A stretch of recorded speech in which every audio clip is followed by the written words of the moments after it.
몇 년 전에 미국의 유서 깊은 지방 도시인 리치몬드라고 하는 곳에서 아주 충격적인 사건 하나가 있었습니다.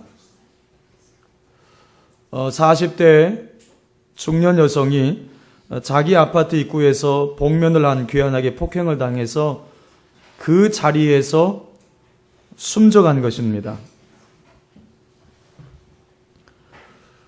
이 사건이 다른 사건과 달리 충격적이었던 것은 이 여인이 이웃들이 지켜보는 가운데 죽어갔다는 점 때문이었습니다. 이 여인은 소리를 지르면서 도움을 청했죠. 사람들은 총을 든 강도의 폭행이 두려웠고 신고한 것이 알려질 경우 그 일당들의 보복이 겁이 났습니다. 그래서 비명을 지르며 죽어가는 이 여인, 함께 한 아파트에 사는 자기들이 아는 이 여인의 죽음을 외면해 버렸던 것입니다. 매정하게도 하나씩 둘씩 거실에 불을 끄고 그 사건으로부터 도망쳐 버린 겁니다. 당시 리치몬드 타임즈는 그 다음날 사회면에 절규하듯이 이 사건을 보도하면서 헤드라인에 이렇게 썼습니다. 우리의 이웃은 어디로 갔는가? 우리의 이웃은 어디로 갔는가? 미국의 사회학자인 피터 버거는 이런 현상을 공동체의 해체 현상이다, 이렇게 표현을 했습니다. 공동체의 해체 현상이다. 이웃들이 서로 어울려 기대고 살던 이 공동체가 무너진 것입니다. 서로를 돌아보고 서로를 아껴주고 서로를 사랑하며 살던 그 정겨운 공동체가 사라져버린 겁니다. 그럼 왜 이렇게 됐을까요? 이유가 있겠죠. 산업화와 도시화가 급격히 진행되면서 사람들은 과학 문명의 발달로 과거에는 경험할 수 없었던 엄청난 편리함을 지금 누리고 있게 됐습니다. 과거에는 꿈도 꾸지 못했던 정말 많은 것들을 우리가 얻고 지금 살아가고 있습니다. 많은 문화적인 이기들을 지금 우리가 누리고 있어요. 여러분 세대는 더 하시겠습니다만은 저희들 세대는 이 종이로 딱지를 접어서 딱지치며 놀았던 기억들이 상당히 많이 있어요. 작년에 이제 제가 캘린더를 내리면서 그 캘린더를 이제 밑에 놨는데 그것이 이제 쓰레기통에 이제 재활용통에 버려진 거죠. 제가 그걸 보면서 야, 옛날엔 저거 가지고 다 딱지치고 놀았는데 이런 생각했어요.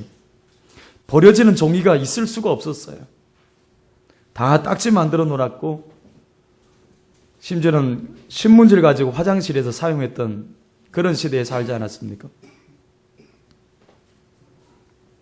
저희 부모 세대만 해도 세탁기나 밥솥, TV 상상도 사실은 많이 못했던 때입니다. 다들 우물가에서 빨래를 하셨고요. 손빨래 하셨고 겨울에도 마찬가지였어요. 시린 손을 비비면서 손빨래 하셨어요. 아궁이에 불을 떼서 밥을 하셨어요. 동네에서 TV를 가진 분 몇 가정 안 됐습니다. 저희 동네만 그랬는지 모르지만 저희 동네는 그랬어요. TV 가졌던 분, 이 골드스타 TV 가졌던 분 별로 없었어요. 몇 가정 되지 않았습니다. 인터넷은 상상도 못했고요. PC는 더군다나 가정마다 있을 거라는 건 상상도 못했습니다. 그래서 우리 생활이 너무 편리해진 것은 사실입니다.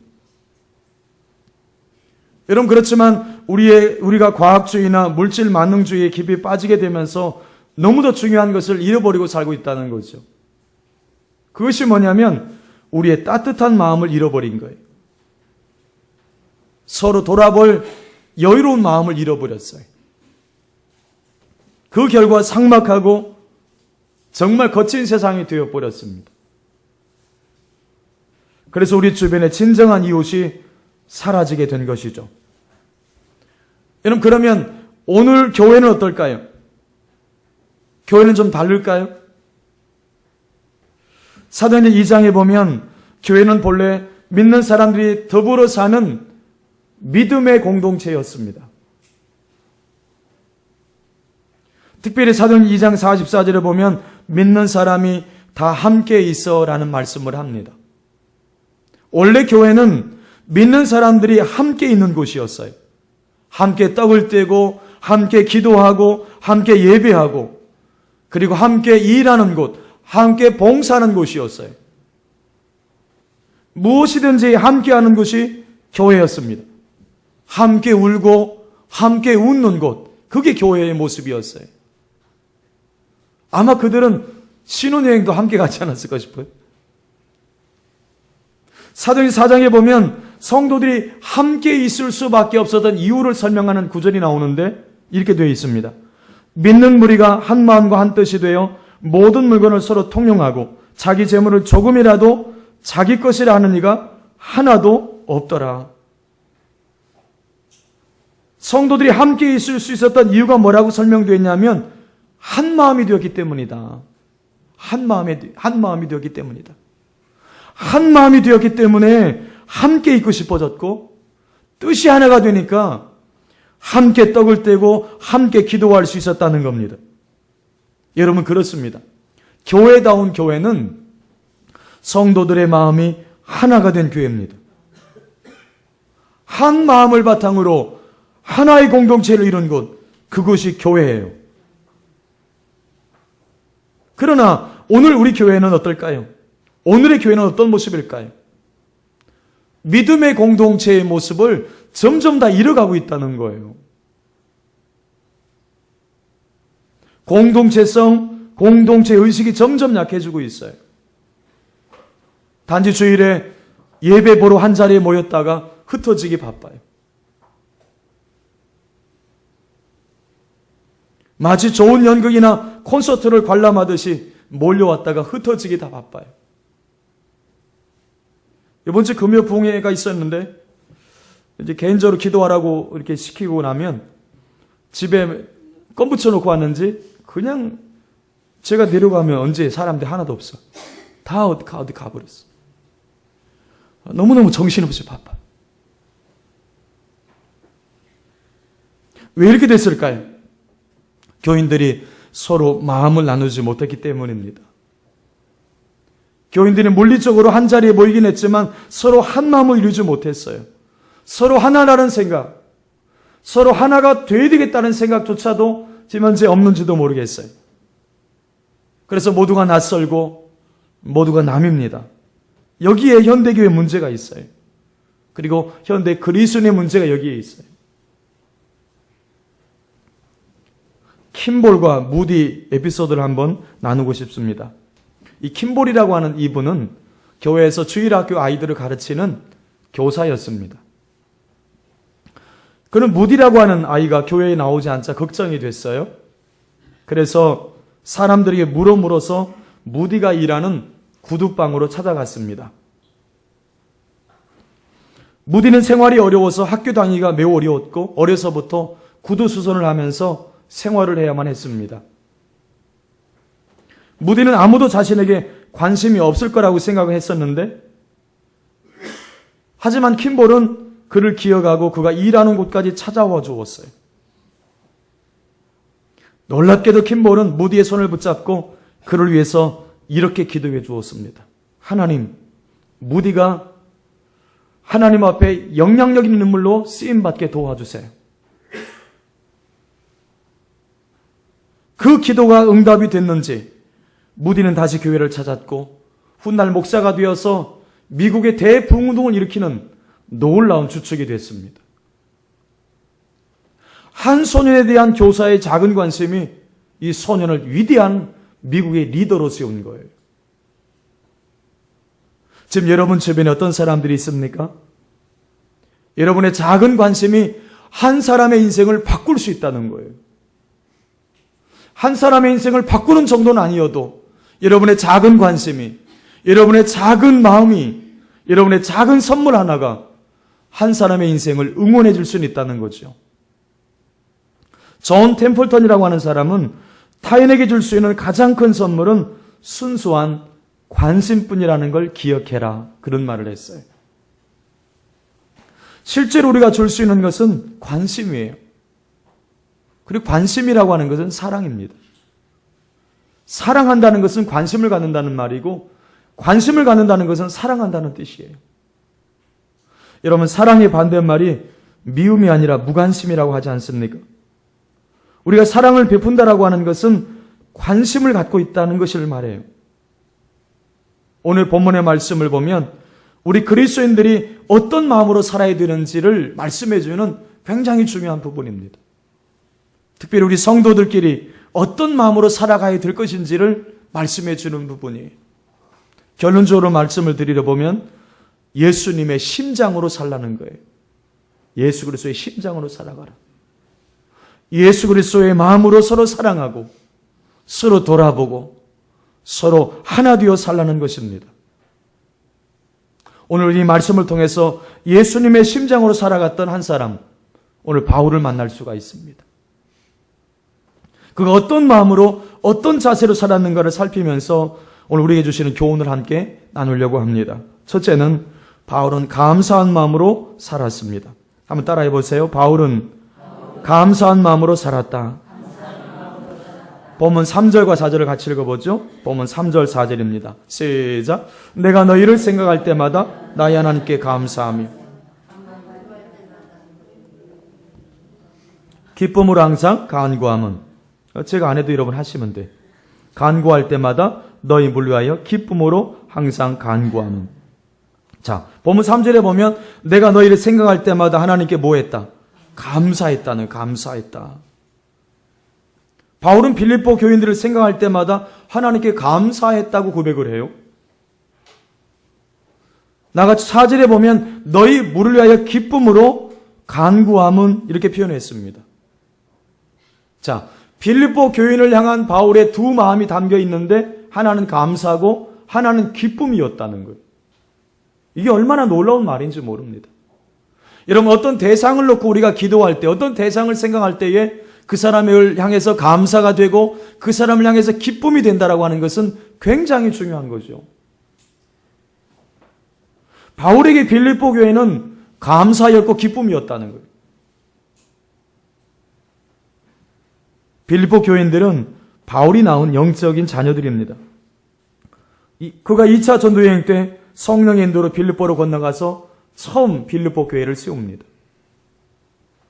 사도행전을 읽어보면 바울은 대부분 이미 복음을 들었거나 이미 믿고 있는 사람들과 함께 교회가 시작된 경우가 대부분이에요. 우리식으로 말하면 기신자들을 통해서 교회가 세워진 케이스가 대부분의 케이스입니다. 그러니까 흩어진 사람들을 그냥 모았을 뿐이에요, 교회로. 사도행전 역사가 그 역사를 대부분 쓰고 있잖아요. 근데 유독이 빌립보 교회만은 그렇지 않았어요. 이 빌립보 교회만은 모두 처음 믿는 사람들이었고 모두 바울 때문에 예수 믿게 된 사람들이에요. 그러니까 불신자가 개종한 케이스들이에요. 그래서 어찌 보면 바울의 마음이 훨씬 더 빌립보 교회를 향해서 많이 갔는지도 몰라요. 자식들 중에서도 유독히 마음이 가는 자식들이었던 겁니다. 바울은 우선 빌립보 교인들을 도울 수 있었음에 감사하고 있습니다. 바울은 빌립보 교인들을 위해서 해산의 고통을 겪었습니다. 정말 피땀 흘린 수고를 통해서 얻은 영적인 아들, 딸들이 빌립보 교회 성도들이에요. 그들을 생각할 때마다 기쁘고 그들을 생각할 때마다 감사함을 갖게 됐다고 말합니다. 산모가 10달 동안 힘겨운 임신기간을 보냅니다. 꼭 제가 임신해 본 것처럼 말하지만 사실은 아닙니다. 그리고 몇 시간씩 육체의 고통 가운데 극심한 산고의 고통을 겪고 자녀를 낳습니다. 아이의 울음소리를 듣는 순간 이 산모의 마음은 감사하고 감격하잖아요. 그때 그 누구도 저놈 때문에 내가 이렇게 고생했어, 이렇게 미워하거나 화내는 사람을 보질 못했을 것 같습니다.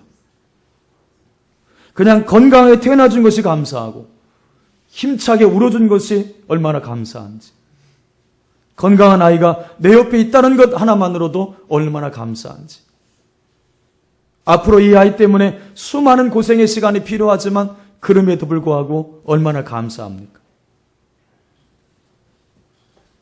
이런 심정으로 바울은 빌립보 교인들 때문에 감사했다는 거예요. 우리는 서로에게 감사해야 합니다. 함께 예배할 수 있음에 감사해야 돼요. 서로를 도울 수 있음에 감사해야 돼요. 서로를 섬길 수 있음에 우리가 감사해야 돼요. 이 마음이 너무 귀한 거예요. 또 바울은 빌립보 교인들이 자기를 돕기 위해서 힘써왔고 지금도 힘쓰고 있음에 대해서 바울이 감사하고 있어요. 지금 바울은 로마 감옥에 갇혀 있죠. 근데 빌립보 교인들은 그 바울을 잊지 않고 정말 헌금을 모아가지고 선경금을 모아가지고 로마에 있는 바울에게까지 그 헌금이 전달됐어요. 그것을 받아든 바울의 마음이 지금 너무너무 감격스러운 거예요. 선경금을 받았기 때문이 아니라 그 마음이 너무 귀한 거예요. 제 얘기를 좀 하겠습니다. 제가 부교육자로 목회하던 시절 생각나는 스토리가 하나 있습니다. 사람들 때문에 지쳐 있었고 열심히 살겠지만 열매가 없어서 낙심해 있었을 때였어요. 제 자신이 능력이 부족하고 목회자로서 자질이 부족하다고 스스로 자책하고 있을 그때였습니다. 그때 한 집사님께서 제게 편지를 보내왔어요. 그 편지 자체가 제게 힘이 되기도 했지만 그분이 쓴 문구 하나 때문에 제가 얼마나 힘을 얻었는지 몰라요. 그 내용이 이렇습니다. 목사님은 참 행복한 분이십니다. 제가 요즘 중요한 일이 있어서 매일 새벽 기도와 저녁 기도 시간에 기도하러 교회에 갑니다. 근데 갈 때마다 목사님을 위해 기도하는 분을 만납니다. 기도하다 보면 옆에 있는 분이 목사님을 위해 기도하는 기도 소리를 종종 듣습니다. 그 편지를 읽다가 제 가슴이 터지는 듯한 감격을 느꼈어요.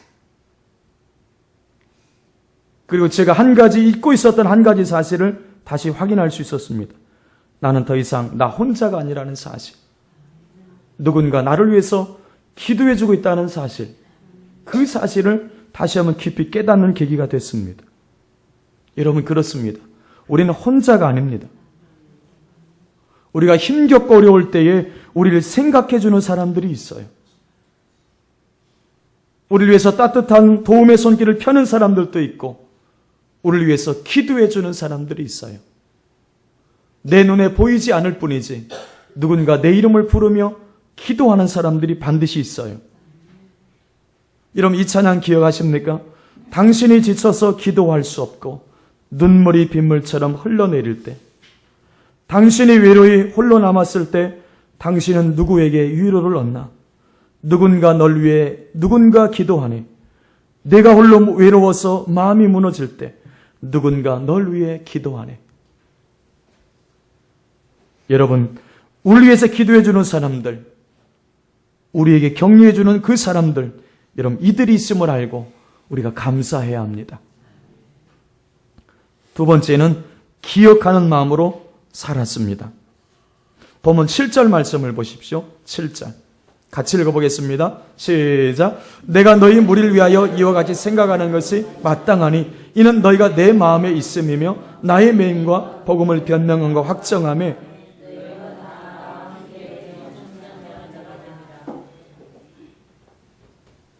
여기 보시면 너희가 내 마음에 있다는 말, 놀라운 말씀이 나옵니다. 너희가 내 마음에 있다. 바울의 마음속에 빌립보 교인들이 있다는 거예요. 늘 기억하고 있다는 말이죠. 요즘 사랑 고백 중에 이런 고백이 있다는 거 아십니까? 내 속에 내가 있다. 들어본 적이 없죠, 그죠? 그죠? 네, 드라마에서 하는 얘기예요. 우리 남편이, 우리 아내가 이런 말 해주면 끝내줄 텐데 이런 말은 잘 안 하죠. 내 속에 내가 있다.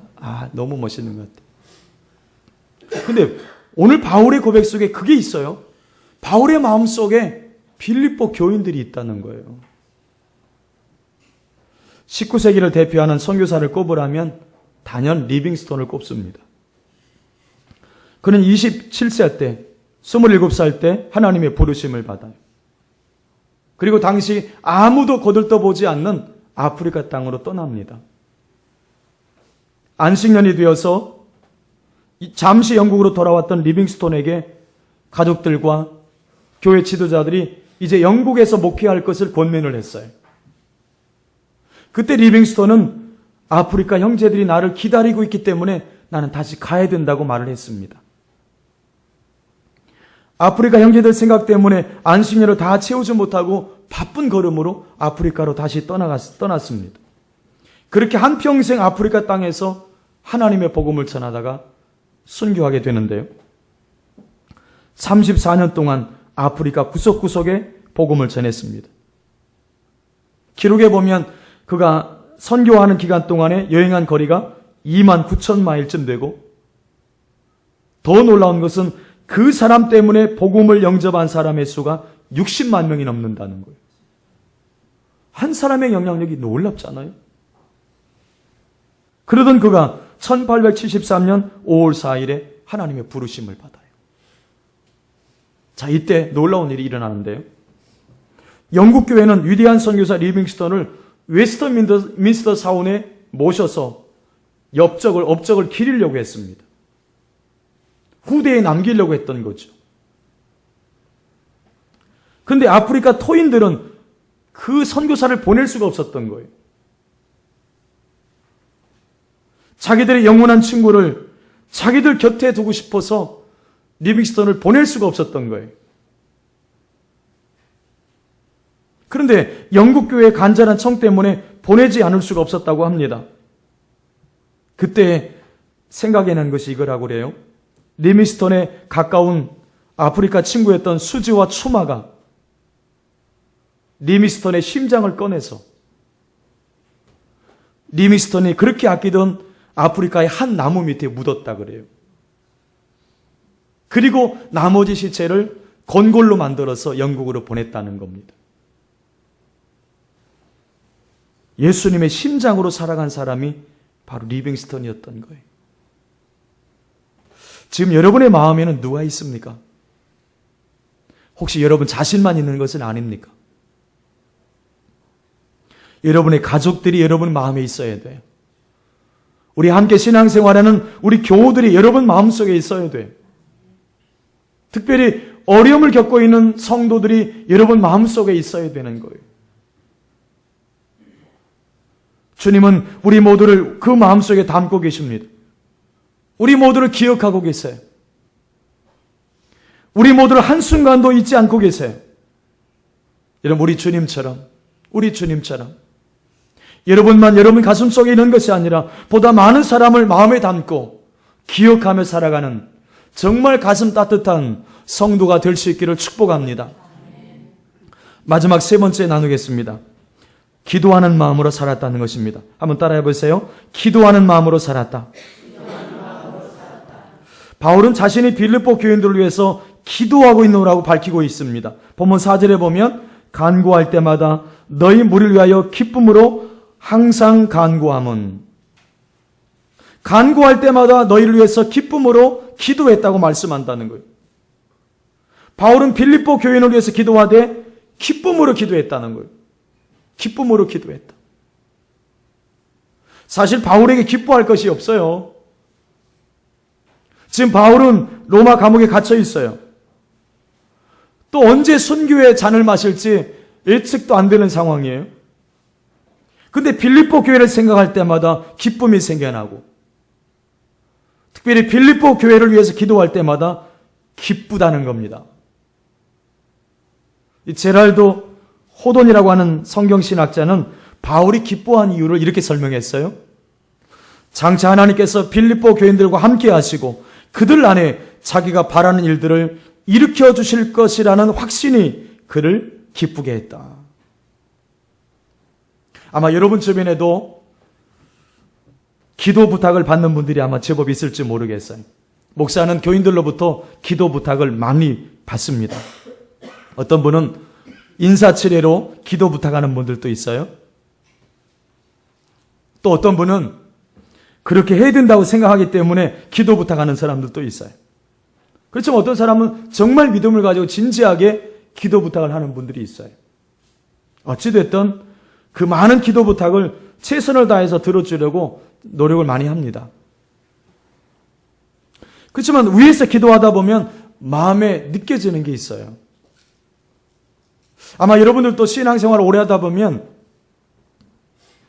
우리 교회가 아니라 다른 교회 가서 예배 드릴 기회가 있을지 모르겠어요. 그러면 다른 교회에서 예배를 드리려고 예배당에 들어서서 장의자에 앉아서 기도해보면 그 교회에 대한 느낌이 올 때가 있어요. 아, 이 교회가 이렇다는 느낌이 올 때가 있거든요. 영적인 느낌이 오죠, 그죠? 느낌이 안 옵니까? 오전에도 얘기했지만 지금도 오늘 저녁에 뭐 먹을까 이 생각하시는 분이 한 2분 정도 계신 것 같아요. 회를 먹어야 되나 고기 먹어야 되나 우리 아들이 오늘 용돈 얼마나 줄라나 이 생각하고 계시는 것 같아요. 우리가 누굴 위해서 기도하다 보면 그 사람에 대해서 드는 마음이 있거든요. 아, 하나님께서 이 사람을 도와서 역사하시겠구나. 그런 마음이 드는 사람도 있어요. 근데 반면에 어떤 사람을 놓고 기도하다 보면 불안하고 염려가 되는 사람도 있거든요.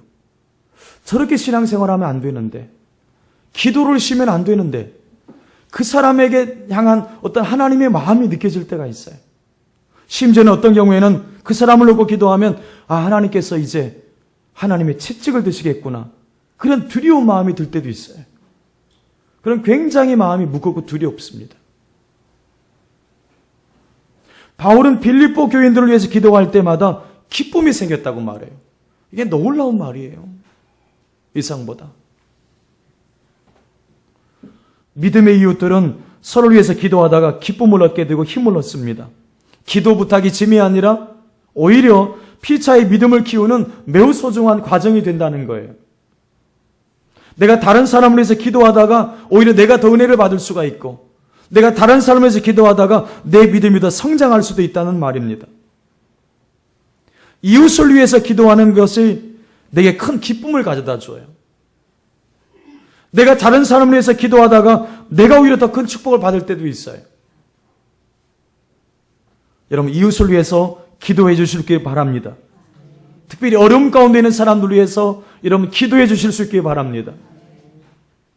신앙생활 하다가 낙심해 있는 사람들, 마음의 상처로 힘들어하는 사람들, 몸의 질고로 고통하는 사람들, 우리의 기도가 필요한 사람들이에요. 우리의 기도가 그 사람들을 향해서 갈 수 있어야 돼요. 헤르만이라고 하는 사람이 쓴 창조적인 기도라고 하는 책에 보면 무도의 한 장면이 나옵니다. 그 주인공은 결혼식을 며칠 앞둔 아주 미모가 뛰어난 처녀로 프랑스의 리옹의 거부인 비단 상인의 딸이었어요. 그녀는 한 청년과 짝이 되어서 춤을 추고 있다가 하나님이 주시는 환상을 보게 됩니다. 그 환상이 뭐였냐면 죽어 무너지는 세계를 본 거예요. 눈이 덮인 산이 폭풍에 무너지면서 자기 주위가 죽음의 구렁 속으로 굴러 떨어지는 아주 두려운 환상을 본 것입니다. 근데 거기에는 기도하는 사람이 한 사람도 보이지 않았습니다. 기도로 지탱해야 될 세계가 기도하는 사람이 없기 때문에 무너져 내리고 있었던 거예요. 기도의 결핍으로 피조물들은 구렁 속으로 빠져들어가고 있었는데 어느 한 사람도 관심을 갖지 않고 기도하는 사람이 없었던 거예요. 그녀는 마침내 환상에서 깨어납니다. 그리고 무엇인가 결심한 듯이 자기 짝에 손을 뿌리치고 밖으로 뛰쳐나가요. 그리고는 그녀는 결혼하지 않겠다고 선언하고 수녀원으로 들어갔습니다. 그리고는 기도의 결핍으로 죽어가는 이 세계를 위해서 평생 기도자로, 평생 중보기도하면서 살겠노라고 헌신을 했다는 겁니다.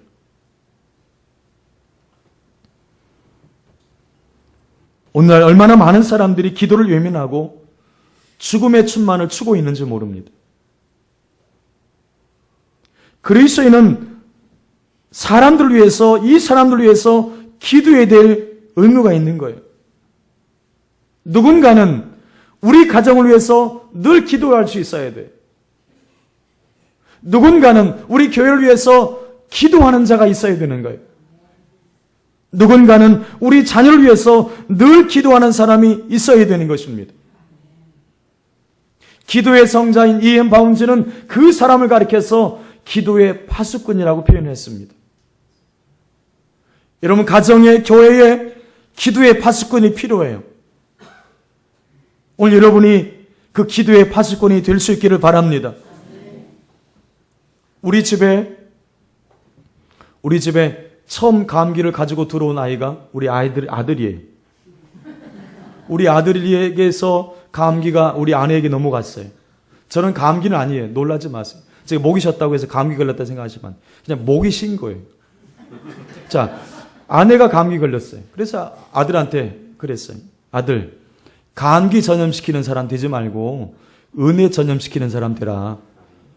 아멘 안 하더라고. 그 아이는 충청도 아이라 한참 있다가 아멘 할 텐데, 아무튼 감기 전염시키는 사람 되지 말고 은혜 전염시키는 사람 되어야 된다. 제가 그 아주 명언을 줬는데 적어놨는지 모르겠어요. 여러분들도 은혜를 전염시키는 사람 되기 바랍니다. 기도를 전염시키는 사람 되기 바랍니다. 여러분 옆에 있으면 기도에 불이 붙는, 그렇게 기도에 불을 붙여가는 사람이 되길 바랍니다. 오늘 바울도 빌립보 교회에서 늘 기도하는 마음으로 살았다는 거예요. 늘 기도하는 마음으로 살았어요. 그것이 빌립보 교회의 능력이고 축복이 아니었을까 싶어요. 오늘 여러분이 바로 그런 사람이 될 수 있기를 축복합니다. 자, 정리해보죠. 우리 어떤 마음으로 지금 살고 있을까요? 세월이 힘겹고 고단하다고 해서 마음의 여유가 없을 수도 있어요. 내 코가 석자인데 이런 생각할 수도 있어요.